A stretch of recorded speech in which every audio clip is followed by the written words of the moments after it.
Let's learn. Today's lesson, figurative style. Step 1. இந்த மாதிரி பொறுமையாக நான் பண்ணுற மாதிரி ஃபஸ்ட்டு எம்டி ஹேண்ட்ஸில் ப்ராக்டிஸ் பண்ணுங்க.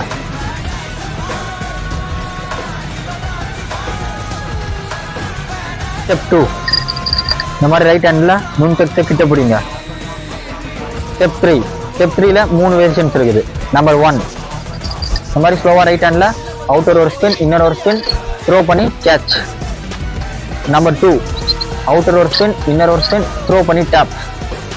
Number 3, outer or spin, inner or spin, throw பண்ணி shoulder tap. Step 4, catch, tap and shoulder tap பண்ணதுக்கு அப்புறம் ஒரு cross winding பண்ணுங்க ஆப்போசிட் ஹிப்புக்கு. Step 5, cross winding பண்ணதுக்கு அப்புறம் சேம் பொசிஷன்ல ரிவர்ஸ் டைரக்ஷன்ல ஆப்போசிட் ஹிப்புக்கு ஒரு ஸ்பின் பண்ணுங்க. Step 6, ஸ்விங் பண்ணதுக்கு அப்புறமா அவுட்டர் ஒரு ஸ்பின், இன்னர் ஒரு ஸ்பின், ஸ்லோவா த்ரோ பண்ணி லெஃப்ட் ஹேண்ட்ல கேட்ச் பண்ணுங்க. Step 7, கேட்ச் பண்ணதுக்கு அப்புறமா சேம் மூமெண்ட்ஸ் லெஃப்ட் ஹேண்ட்லயும் பண்ணுங்க. ரைட் ஹேண்ட்ல பண்ண சேம் மூமெண்ட்ஸ். Step 8, இந்த மாதிரி ஸ்லோவா ரெண்டு கையிலையும் மூமெண்ட்ஸை ப்ராக்டிஸ் பண்ணுங்க. ஒன்ஸ் நீங்க ப்ராக்டிஸ் பண்ணிட்டீங்கன்னா உங்களுக்கு மூமெண்ட்ஸ் ஸ்லோவா நேச்சுரலா ஸ்மூத்தா வந்துடும்.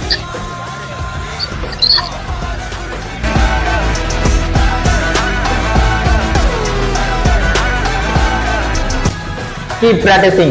Don't miss the next lesson.